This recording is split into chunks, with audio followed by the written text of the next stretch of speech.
bueno, mis abuelos llegaron durante el periodo de en el periodo turco-otomano. Se vinieron también ellos, algunas otras familias vecinas de Chajur, que es a 20 minutos de Belén. Llegaron a Chile con la esperanza de tener una vida mejor y también arrancando porque en ese tiempo el sultán otomano mandaba a los hombres al frente de guerra, pero enlistaba a los cristianos. Y mi familia palestina llegó, bueno, eran ortodoxos, así que vinieron buscando mejores expectativas y también arrancando de la muerte.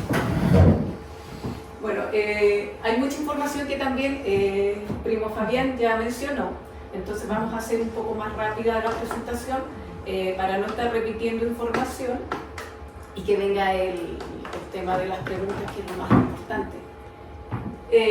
Tenemos aquí la pérdida de territorios palestinos de la resolución 181, pero me quiero ir un poquito más atrás, de 1947.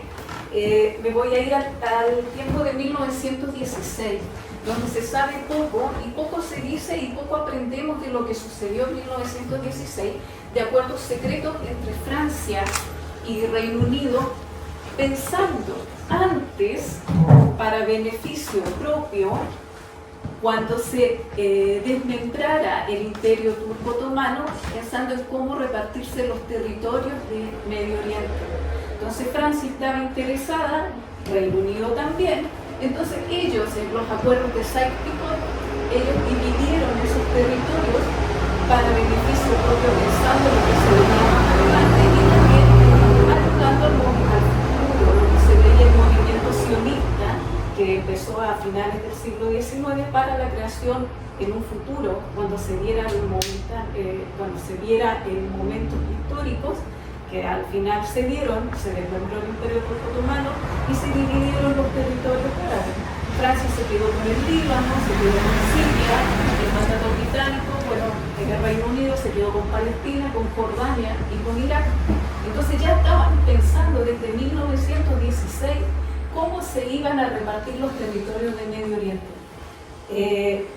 Y vino a respaldar en 1917 la declaración Balfour, en donde el Reino Unido declara que sí se va a dividir esos territorios para la creación de un Estado nacional judío.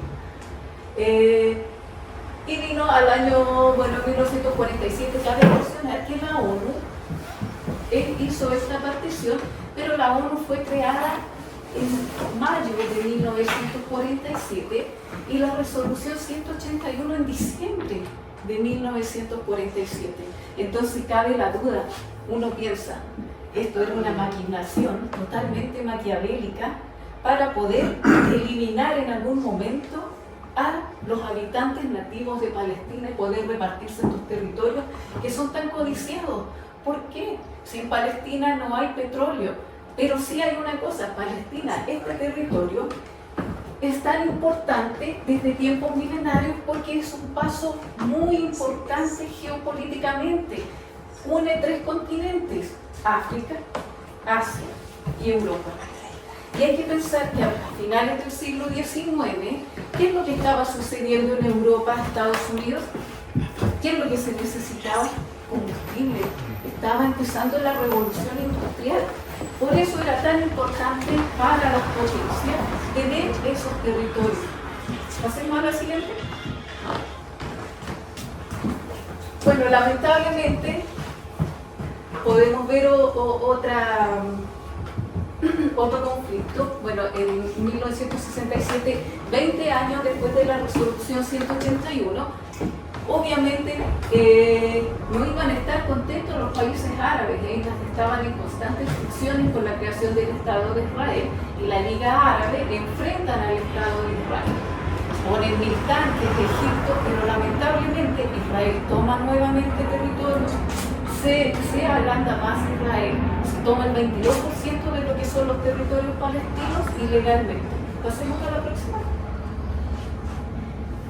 A raíz del descontento social también que había en Palestina, se da un movimiento que es la intifada. La intifada en árabe significa levantamiento. Se inició el 11 de diciembre de 1987 y nació también por el asesinato de 4 trabajadores palestinos en Jabalia, que fueron aplastados intencionalmente por un camión militar israelí.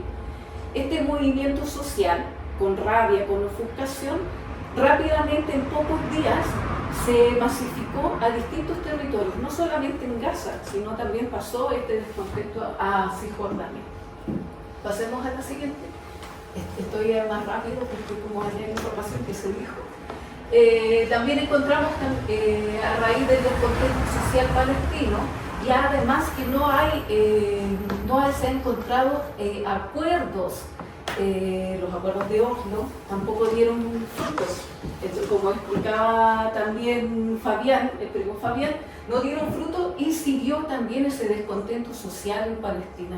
Si pasemos a la siguiente. Bueno, aquí tenemos los acuerdos de Oslo, que surgió la Autoridad Nacional Palestina, pero siempre gobernando de forma limitada. Y otro aspecto importante que contemplaban los acuerdos de Oslo era la cuestión de los refugiados palestinos que no pueden volver. Existen refugiados palestinos dentro de mismos territorios autónomos palestinos, y eso no se da en ninguna parte del mundo. Pasemos a la siguiente. Aquí tenemos acá una historia de sangre y esperanza. Siempre hay que pensar que los territorios palestinos son dos.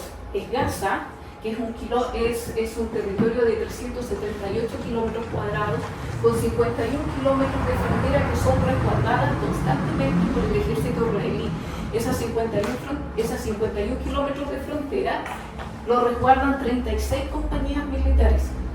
Y esas 36 compañías militares están resguardando día y noche, con tanques de observación, con drones militarizados, con francotiradores. Es un poco extraño, voy a dejarlo un poco al aire, así es un poco extraño que el 7 de octubre hayan pasado por la frontera hasta un tractor, donde pasaron los combatientes palestinos a territorios israelíes y llegaron al Kibbutz Be'eri. Eso lo dejo así. Pasemos a la siguiente. No es la primera vez que el pueblo palestino está viviendo este genocidio. Constantemente Gaza ha sido bombardeada en el año 2006, 2008, 2009, 2012, 2014, 2018, 2019, 2020, 2021, 2023 y ahora el 2024. Llevamos más de 26.000 muertos en estos momentos palestinos y 278 personas en Cisjordania muertas desde el 2023 ahora a enero de 2024, sin contar también los encarcelamientos administrativos que son muy comunes y que son tomados de noche en los territorios autónomos palestinos. Veamos la siguiente. Bueno, el surgimiento de Hamas y cómo gana elecciones, como decía el primo Rabí. ¿Cómo surgió Hamas? Del descontento social, que fue aprovechado también por Israel para financiar este movimiento islámico, como se dice, divide para gobernar. Pasemos a la siguiente. Soluciones al conflicto. Estas soluciones al conflicto son bien diplomáticas. No sé si hasta el momento fue esta embajada palestina de Chile. No sé si hasta el momento son factibles. No creo que Israel quiera que vuelvan los refugiados palestinos. No creo que Israel quiera devolver el 22% de territorios ocupados desde 1967. Entonces, estamos esperando realmente qué es lo que se puede hacer. ¿Pasemos a la siguiente?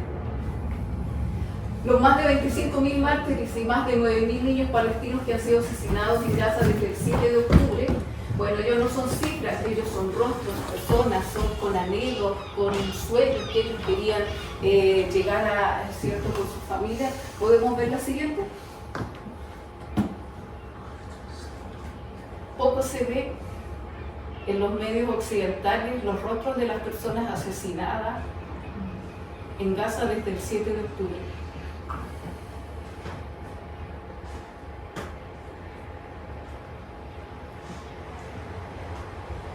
¿A lo siguiente?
quiero hacer un paréntesis.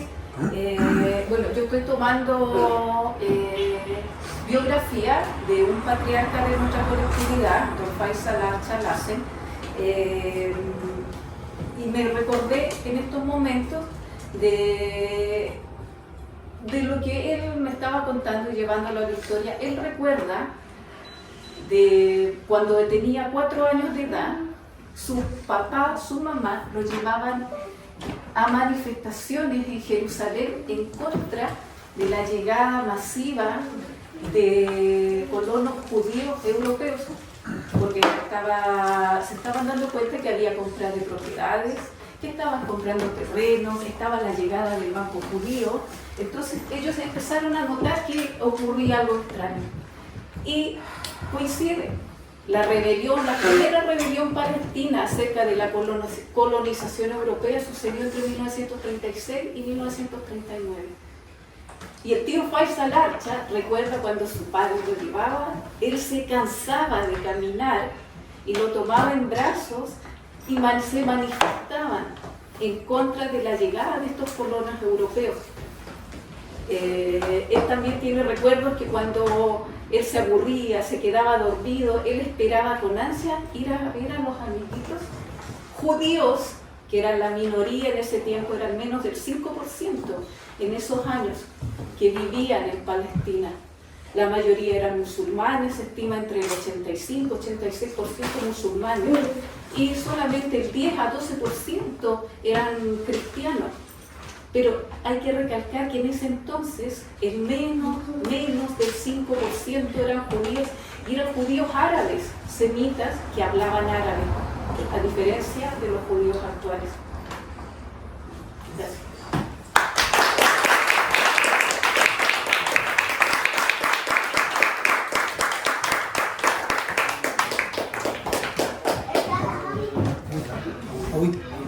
Bien, hoy repitamos el aplauso a Sofía y Fabián.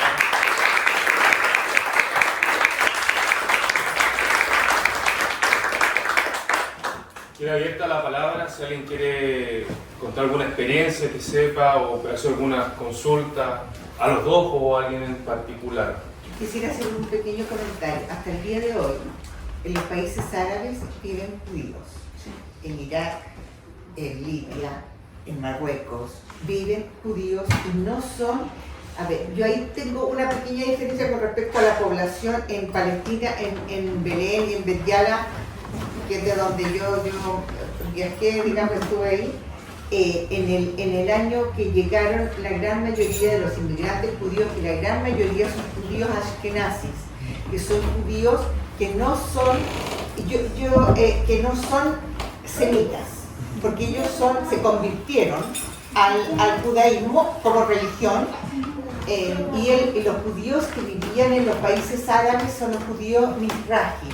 Hay 3 grandes grupos en general entre los judíos, que son los ashkenazis, que no tienen genéticamente nada de judíos ni del pueblo, los mizrahi, que son los que han vivido toda la vida en los países árabes, y los sefaradíes, que son los que habitaron la España, digamos.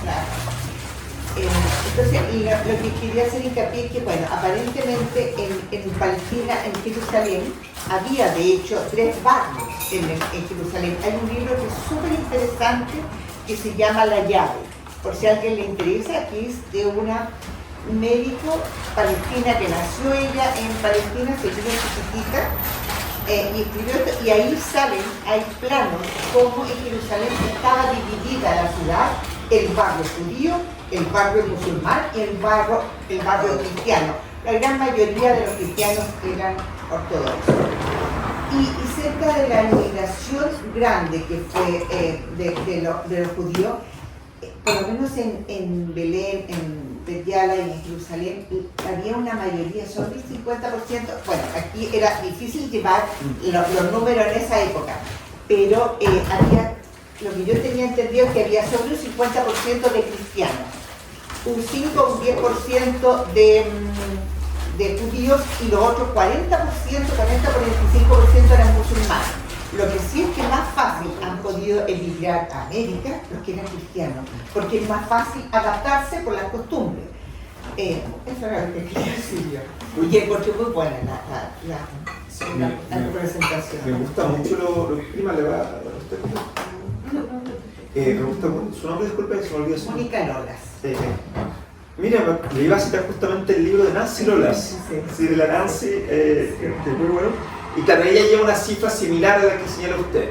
Finalmente, claro, los cristianos estaban en su mayoría en Beit Yala, Beit Sabur, Belén, y justamente hay unos documentos del Patriarca Latino de Jerusalén donde se queja de esta llegada, y él distingue, no dice migrantes, porque, ojo, hay que tener mucho cuidado con eso. No son migrantes en el sentido en que tú y yo podemos irnos a vivir a Buenos Aires, a Lima, a cualquier lado y buscar un empleo. Son personas que vienen a un kibbutz, ¿cierto? A una propiedad ya adquirida, es distinto, vienen con una... Por eso el término tal vez más del que vamos a referirnos sería colonos. ¿Lo que pasa en la Patagonia chilena? Claro, que son más bien colonos. Colonizar. Claro, que son colonos. Y justamente viven tantos judíos en los países árabes y musulmanes, diremos, que a modo de ejemplo, en el parlamento iraní tienen reservado un escaño. Entonces es re loco porque la prensa gringa nos dice los iraníes están contra los judíos. No, Irán está contra el Estado de Israel, dicen los iraníes. Y los judíos históricos que han vivido históricamente en Irán tienen su escaño reservado en el parlamento, tienen sus facultades legales menores, diremos, matrimonio, llevar las defunciones, en fin, los nacimientos, y pueden hacerlo como lo han podido hacer siempre. Y justamente, ¿cómo se inventa una nación? Porque el hebreo que se habla hoy en Israel no era tampoco el Yiddish que hablaba, el que vemos en la lista de Schindler, diremos, no es el Yiddish hablado como lengua viva, es una lengua construida.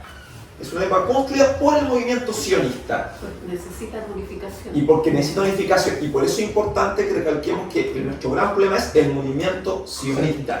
Que se crea un pueblo. Claro. No antijudíos. Claro, antisionistas. Entonces eso es lo que no entiende la gente, el concepto.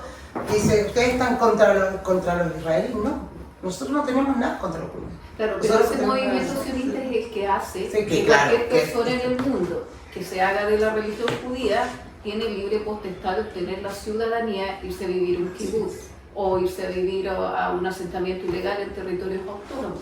Y eso no lo hace ser semita. Entonces hay una confusión en la ciudadanía, en la persona común y corriente, porque no hay información. Entonces, hay una desinformación exactamente, y una manipulación a nivel de... Entonces, por eso siempre hay que recalcar. Los judíos que estaban en los tiempos desde antes de la partición eran minoría, pero eran árabes y se hablaba árabe y hablaban árabe los judíos de ese tiempo, los musulmanes y los cristianos ortodoxos, todos hablaban árabe. Ahora, si vamos a Palestina, Israel, no se habla totalmente árabe, hablan colonos ingleses, argentinos y chilenos están allá hablando español y se autodenominan semitas. Entonces, esa confusión que hay en Occidente, hay que de alguna manera tratar de clarificar. Es que legalmente ha habido un triunfo espantoso que no va con la historia, porque han tergiversado la historia. O sea, ellos han utilizado los sionistas, porque yo hago clara diferencia entre judío y sionista. Y el Estado de Israel es un Estado sionista, y son judíos que muchos arrancaron de Europa. También a Gran Bretaña le interesaba y a Europa le interesaba deshacerse de los judíos porque había un sentimiento, por las razones que sea, por las costumbres que sean, había un sentimiento antijudío. Y de ese sentimiento antijudío también nació el sionismo. O sea, es una cosa, o sea, no es muy proscrito, pero también utilizaron el sionismo, aparte de haber sido, esto es a mi parecer y lo que he revisado, aparte de haber sido un nacimiento que, o sea, aparte de un movimiento que nació de una injusticia social y cultural y religiosa, aparte de eso ellos se apoderaron y usaron y usufructuaron de este pueblo, el pueblo heredero de la tierra. Y es tal, para mi parecer, es tal el convencimiento que tienen integrado en su yo que ellos realmente se creen el pueblo que va a dominar la tierra. Y esto es el pueblo elegido. O sea, es una cuestión sociológica tremendamente importante. Y es un poco lo que uno debiera aprender, que los hijos, si uno les enseña que son ganadores, van a ser ganadores. Porque esto había un problema sociológico importante. Sí. Ahí, está viendo bien interesante. Primero también para quienes lo comento para el público en general, para que nos vean en su casa. Está bien, los árabes también son semitas. ¿Ya? Entonces, cuando dicen, no, ustedes son antisemitas, no, porque en teoría son semitas todos los hijos de Sem. Noé tuvo 3 hijos, Cam, Sem y Jafet. Y entre los hijos de Sem estamos los camnitas son los semitas, y los semitas están los árabes, los judíos y otros más, ¿ya? Entonces, y están las lenguas semíticas, el hebreo antiguo, el arameo, ¿cierto? Por ejemplo, el siriaco, hay una Biblia, la Biblia Peshitat, la venden en las tierras especiales, que está en siriaco, son lenguas semitas o semíticas. Y respecto al tema del sionismo, cuando ocurre la Segunda Guerra Mundial hay importantes personas judías que habiendo vivido siendo víctimas de alguna forma u otra el conflicto, se oponen a la creación del Estado de Israel.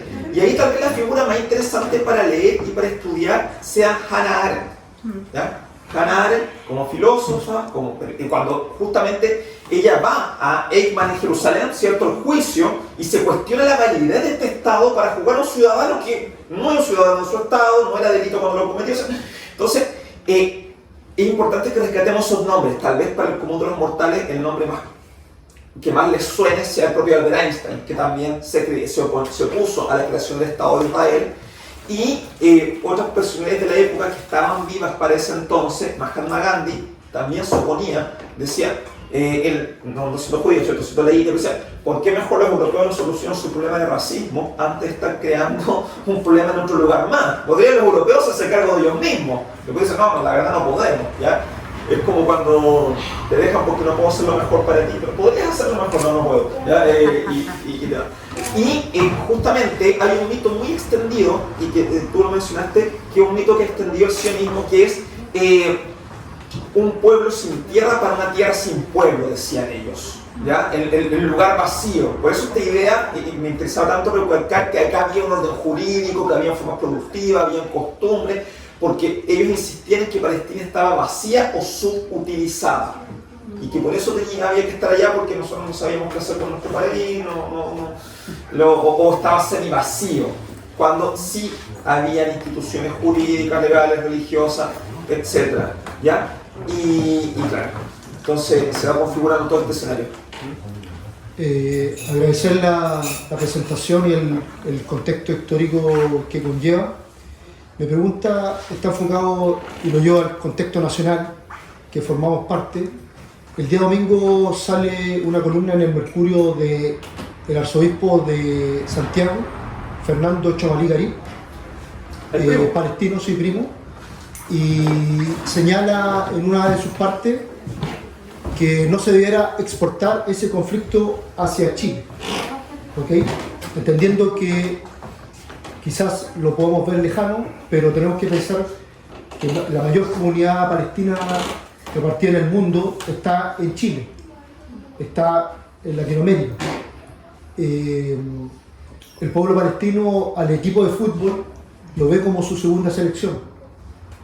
Hay cierto arraigo, tanto espiritual, de los que repartieron, contaron la historia que recorren el mundo los palestinos. ¿Por qué no hay que exportar el conflicto? O si debiéramos seguir hablando de Palestina, obviamente con las soluciones que están, o las que se avisoran a partir del derecho internacional. Hoy en día, y la pregunta está enfocada ahí, esas figuras internacionales o la ONU, los pueblos del mundo, y también la pregunta va dirigida en el ámbito político, porque todo el sionismo está hoy instalado en la cabeza de Israel, y también hay una lucha política y también hay no judíos como judíos que quieren que este conflicto, también es una retórica darle conflicto, a partir se pueda solucionar. Por lo tanto, es qué tanto peso tiene esos organismos internacionales, el contexto nacional respecto a las soluciones y cómo debiera haber esto transitado. Creo que el conflicto, sí leí la columna, el conflicto, a pesar que se refiere, Monseñor, de que no se debe exportar acá en Chile, pero lo que tú mismo dijiste en tu pregunta, acá en Chile tenemos alrededor de 300.000 personas de origen palestino viviendo acá. Entonces, la primera premisa que pienso es, ¿por qué no ha de exportarse si nosotros tenemos nuestros ancestros, nuestros abuelos, padres, tíos, que en mi caso también llegaron en el año 1967, después de la Guerra de los 6 días? Tenemos una unión genética al pueblo palestino y esa tierra. También cabe destacar la comunidad judía aquí en Chile, alega de que se ha vivido en paz aquí en Chile, pero ellos tienen el beneplácito gubernamental israelí de obtener ciudadanía e irse a vivir por periodos a un asentamiento israelí, formar parte de esa ciudadanía. Pero nosotros que tenemos un vínculo directo con Palestina no lo podemos hacer. Nuestros padres ni nosotros mismos tenemos el derecho a entrar libremente porque entramos por el aeropuerto de Tel Aviv, pero en Tel Aviv, por ser descendientes palestinos, puede que nos nieguen la entrada a territorios palestinos. Entonces sí creo que el conflicto debe abordarse, sobre todo aquí en Chile, que está la mayor diáspora palestina fuera de Palestina. Y sabes que quería agregar una cosa. Un alto porcentaje de los judíos acá en Chile van los hijos a hacer el servicio militar. Cuando hablaba de una chilena allá, que no me acuerdo cómo se llamaba, hubo horas en que entrevistaron al padre, supuestamente al abuelo que pasó por Chile. Todos ellos eran militares. Y eso nadie lo dice. Entonces hay una situación un poquito injusta que yo independiente, yo siendo mis ancestros, mitad jordano, mitad palestino, pero más que nada es el terror de lo que se ha hecho y lo que se sigue haciendo y las proyecciones que esto tiene a posteriori. O sea, a mí, esto tal vez sea a mí, yo me temo que esto nos llegue por alto por manga. Al presidente Joe Biden reconoce ser sionista, así, textualmente. O sea, en este minuto es un orgullo ser sionista porque son los triunfadores y los ganadores independientes de los votos. O sea, entonces yo creo que es una cosa, a mí personalmente, más que lo encuentro del terror, personalmente yo estoy aterrada por lo que ha pasado. No solamente por la gente que ha muerto, sino que por lo que esto significa a nivel mundial. Voy separando, respecto al tema de importar un conflicto, está difícil. En primer lugar, porque, a ver, el conflicto ya es global. Hay que entenderlo así, es global, el conflicto es global, más allá de lo que nuestras pequeñas voluntades puedan hacer. De manera global, el conflicto es global. Se posicionan los artistas, se posicionan las empresas, se posicionan las potencias, ¿ya? Eso está ocurriendo, de una forma u otra está ocurriendo, ¿ya? Entonces, pretender que vivamos en una especie de burbuja de meditación, lo veo difícil. Y yo honestamente lo veo poco cristiano, ¿ya? En el sentido de que se entiende desde la misma doctrina de la iglesia, y en ese sentido me quedo más claro con las palabras de Francisco: uno no puede ser indiferente al dolor. Entonces, Mi postura cuando me dicen, tú estás contra tal señor que es judío y en Copiapó. No, tú estás en contra de la masacre. Si ese señor apoya la masacre, ha sido su decisión moral, no la mía. No la mía. Y si el día de mañana alguien masacrara, discúlpenme, a todos los judíos de Nueva York, a los judíos civiles, también me opondría ciertamente. ¿Verdad? Porque tiene que ver con el sentido humanitario. Y eso es que comparto mucho las palabras de la prima Mónica, lo que es aterrador, porque lo que está en juego aquí es el futuro moral del derecho internacional. Eso es gravísimo y es la deshumanización del otro. Recuerdo cuando hace algunos años Norby me contaba los apuntes de los soldados, los generales de la ONU que estaban en Serbia, y él decía: no son humanos, no podemos cuidarlos porque no son humanos, no son como nosotros, decía ya en su tiempo. Ya, ¿qué pasa si esto se empieza a extender? A normalizar. A deshumanizar eso. Entonces, nuestro compromiso en todo momento debe ser siempre con la humanidad profunda. Debe ser con la humanidad profunda. Entonces, no podemos ser indiferentes al dolor, a eso. Por eso, hoy día evité, por ejemplo, que a veces me lo piden, me dicen, bueno, entonces, ¿qué? ¿Debemos apoyar, no apoyar? Jamás. No es mi discusión hoy día, ¿cierto? No tengo los elementos para ello. Pero sí, mi postura moral en básica es la defensa de la dignidad humana en todas formas y sentidos. Y esa es nuestra base. Esa es nuestra base. ¿Ya? Respecto a la justamente lo que decía de los judíos en Chile, había el otro día una pugna entre el alcalde Jadwe con Carmen Hertz, ¿cierto? O sea, había un meme sobre eso. Salía el más pavo de los miembros de Hamas por Jadwe con la más piola de las miembros del Mossad, que era Carmen Hertz, ¿cierto? Bueno, simpática, buena onda. ¿Quiénes somos al final del día? ¿Ya? ¿Quiénes somos al final del día? Yo no creo que Carmen Hertz ciertamente sea una sionista, no lo creo en eso.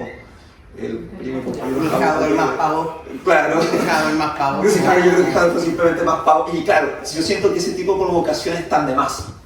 La verdad que estaban de más. Y en ese sentido, claro, no hay que crear un conflicto que podría ser innecesario, donde además tenemos aliados. No nos olvidemos que justamente cuando nuestros abuelos y bisabuelos huyen del Imperio Otomano, que les comentaba en un comienzo, los otomanos se vuelven locos, entre comillas, en los últimos 100 años porque aprenden la idea de nacionalismo. Cuando ellos aprenden la idea de nacionalismo, que no la tenían, después de que se van los griegos, dicen, bueno, si se fueron los griegos, ¿yo qué soy? Soy turco. Ah, o sea que ustedes no son turcos. Y ahí empiezan a mandar a los cristianos a la Primera Guerra Mundial. ¿Ya? Nuestros abuelos decían, vayamos lo más lejos que podamos. ¿Y qué era lo más lejos que había, donde no iba a llegar la guerra? Mi bisabuelo salió a los 17 años del puerto de Jaffa, primero pasó por Marsella, como muchos migrantes hoy en día, y dijo, esto es Europa, no puedo quedarme en Europa. Después estuvo en Cádiz, esto es Europa, no puedo quedarme en Europa. Después llegaron a Buenos Aires, y Buenos Aires era Europa, digámoslo, en 1917 Buenos Aires era Europa, y temían que la guerra llegara también allá. Mi estudiante me decía, ¿y por qué no Australia? ¿Por qué el Imperio Británico? ¿Por qué no África? ¿Por qué el Imperio Francés? O sea, éramos el lugar más lejano para vivir una vida buena y digna.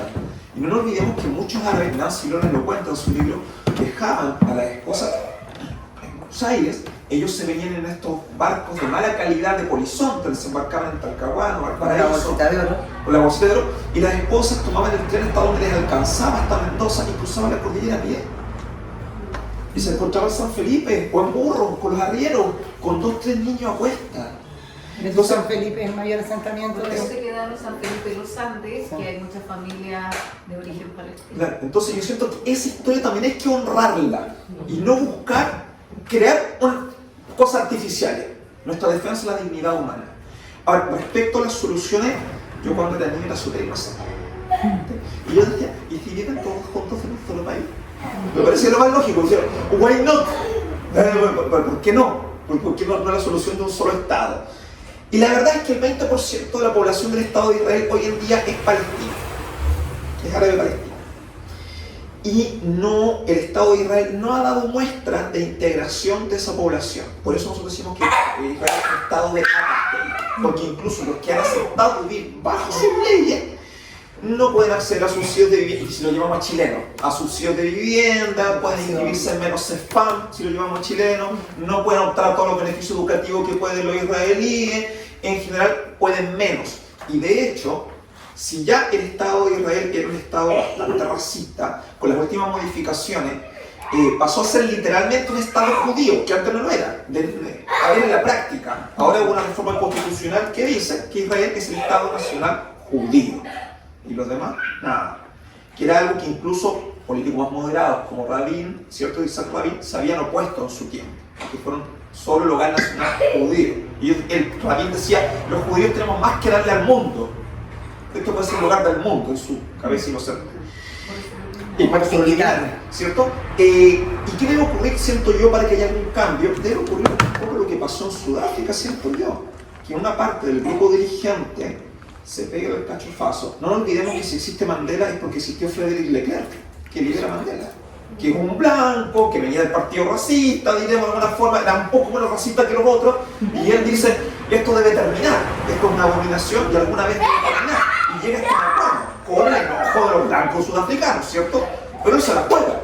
Entonces, hasta que los propios israelíes no enfrentan su propio opresor, que no somos nosotros los que los mandamos a la guerra, los que los mandamos al servicio militar, va a estar bien difícil que se construya una diversidad en el sentido que sea, ¿ya? Y la otra opción, que es una opción bastante polémica, ¿cierto? Yo solo voy a ponerla en el escenario, en algún momento se nos ofreció ser jordanos. Que es Cisjordania, fue ese territorio jordano, ¿ya? La monarquía hachemita Jordania está ahí esperando, a ellos no les parece una mala opción, y que Gaza pasa a ser egipcio. Alguien alguna vez tiró eso ahí como ¡pum! Por si cae. ¿Cuál es el problema? Que después de todos estos años, y ya vimos lo que pasó cuando fuimos al Líbano, nos queda la duda si los egipcios y los jordanos van a querer a los palestinos que viven en Gaza y Cisjordania, porque se puede que quieran la tierra, que están dispuestos a recibirla. ¿Ya y nosotros qué? Esa es la pregunta que queda, Y por eso la respuesta de vuelta, la mayoría de la comunidad internacional dice la solución del 48. Entonces no se puede volver al 48 con la cantidad de asentamientos y volvemos a una vuelta de y la del 67.